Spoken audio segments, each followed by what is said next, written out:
आत्मा का सफर कैसे हुआ? बहुत पहले, बिल्कुल शुरू में, समय के आरंभ से भी पहले केवल परमात्मा था। परमात्मा के सिवाय और कुछ भी नहीं था। तब न आकाश था, न ग्रह, न ही सूर्य, चांद और सितारे, न मनुष्य थे, न पशु, न पक्षी, न पेड़। कुछ भी नहीं था सिवाय परमात्मा के। वो परमात्मा प्रेम का अलौकिक प्रकाशमय सागर था। उस विशाल सागर में नूर की लाखों करोड़ों बूंदें थी जो गहरी नींद सो रही थी। क्योंकि वे सो रही थी, उन्हें इस बात का अनुमान ही नहीं था कि परमात्मा कितना भव्य और प्रकाशवान है। हर एक बूंद उस अथाह सागर परमात्मा का एक छोटा सा अंश थी। नूर की हर नन्ही बूंद आत्मा कहलाई। तुम भी उन्हीं नन्ही बूंदों में से एक हो।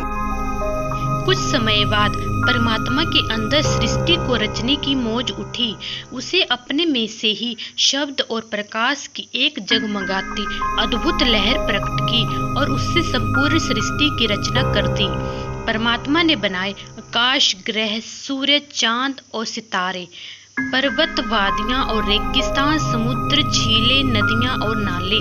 अत्यंत भव्य और सुंदर बनी ये सृष्टि, परंतु इसका आनंद लेने के लिए इसमें कोई प्राणी नहीं था। इसलिए परमात्मा ने एक नाटक रचने का फैसला किया।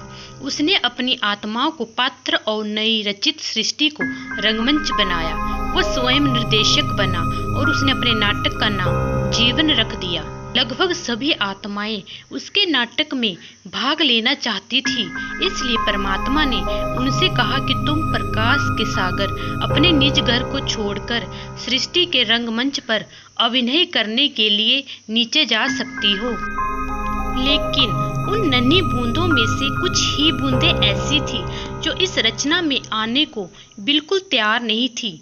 वे अपने स्वामी के साथ निज घर में ही रहना चाहती थी, पर परमात्मा ने उनसे कहा कि जाओ और तुम भी मेरे नाटक के पात्र बनने का आनंद लो। तब परमात्मा ने हर उस आत्मा पर मोहर लगा दी जो उसके साथ ही रहना चाहती थी और उनसे वादा किया कि एक दिन वो उन्हें वापस अपने पास उनके असली घर बुला लेगा। बाकी आत्माओं से भी परमात्मा ने कहा कि अगर वे कभी घर लौटना चाहे तो वो उन पर भी मोहर लगा देगा और अपनी अपार दया मेहर से एक दिन निज घर वापस पहुंचने में उनकी भी सहायता करेगा। और वही हुआ। परमात्मा की इच्छा अनुसार सभी नन्ही बूंदों ने अपना असली घर छोड़ दिया। अनेक शानदार अद्भुत मंडलों में से होती हुई अंत में वे इस संसार के रंगमंच पर उतरी जहां आज हम रह रहे हैं। नाटक अब शुरू होने ही वाला था। परमात्मा ने हर आत्मा को एक पोशाक पहना दी ताकि प्रकाश की हर नन्ही बूंद उसके नाटक जीवन में अपनी भूमिका निभाने के लिए तैयार हो जाए। आत्मा की इस पोशाक को शरीर कहते हैं। धरती पर हर आत्मा ने शरीर रूपी पोशाक पहनी हुई है। जितने समय के लिए आत्मा कोई शरीर धारण करती है और जीवन के नाटक में निर्धारित भूमिका निभाती है, उसे एक जन्म कहा जाता है। कुछ आत्माओं को पेड़ पौधों के शरीर दिए गए, कुछ को कीड़े मकोड़ों, सांप, बिच्छुओं आदि के। कुछ आत्माओं को परमात्मा ने मछलियों और पक्षियों के शरीर दिए तो कुछ को पशुओं के। कुछ आत्माओं को उसने दिया सबसे अद्भुत शरीर, मनुष्य शरीर। अपने अपने शरीर की पोशाकें पहनकर आत्माएं भिन्न भिन्न दिखाई देती है, पर इन अलग शरीरों में छिपी वे सब प्रकाश और प्रेम की नन्ही बूंदें एक सी ही है। हम सब एक ही परिवार के सदस्य हैं, क्योंकि वह एक कुल मालिक परमात्मा ही हम सबका पिता है। हम हर प्राणी के साथ दया, नम्रता और प्रेम का व्यवहार करना चाहिए, क्योंकि हर प्राणी के अंदर आत्मा का वास है। संसार में जितने भी जीव हमें दिखाई देते हैं उन्हें 5 श्रेणियों में बांटा जा सकता है। अगर उन्हें एक सीढ़ी पर देखें तो वे इस प्रकार दिखाई देंगे। हम मनुष्य सीढ़ी के सबसे ऊपरी डंडे पर हैं, क्योंकि हम समझ सकते हैं कि हम आत्माएं हैं, प्रकाश के महासागर की बूंदें हैं, केवल नाटक के पात्र नहीं। सीढ़ी पर मनुष्य के सबसे ऊपर होने का एक और भी अद्भुत रहस्य है, जिसका पता तुम्हें जल्दी ही चल जाएगा। पशु सीढ़ी के चौथे डंडे पर है, वे मनुष्य से नीचे हैं, क्योंकि वे ये नहीं समझ सकते कि वे आत्माएं हैं।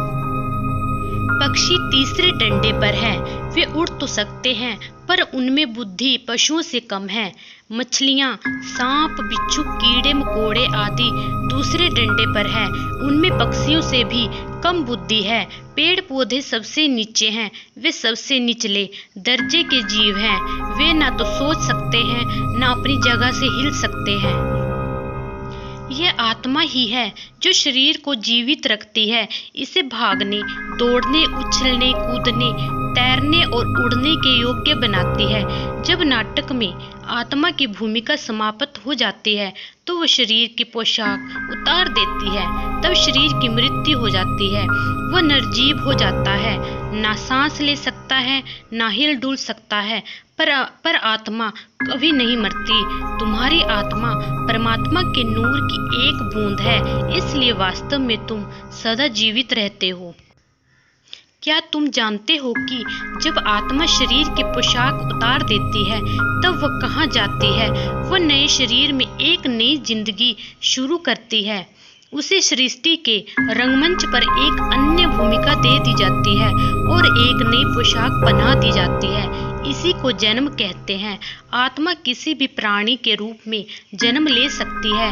हो सकता है कि एक जन्म में तुम सेब के वृक्ष की भूमिका निभाओ और किसी दूसरे जन्म में बाघ या मछली के पोशाक पहनो।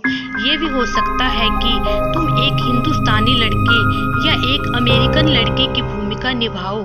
परमात्मा ये देखकर प्रसन्न होता है कि हर आत्मा जीवन के नाटक में उसकी दी हुई भूमिका को खुशी खुशी स्वीकार करती है। जीवन एक नाटक, एक विशाल चक्र जैसा है। अभिनय कर रही आत्माएं इस चक्कर में घूमती रहती है, एक शरीर से दूसरे शरीर में चली जाती है, एक पोशाक उतारकर दूसरी पहन लेती है। इस तरह वे अपने लाखों करोड़ों जन्मों में अलग अलग भूमिकाएं निभाती है।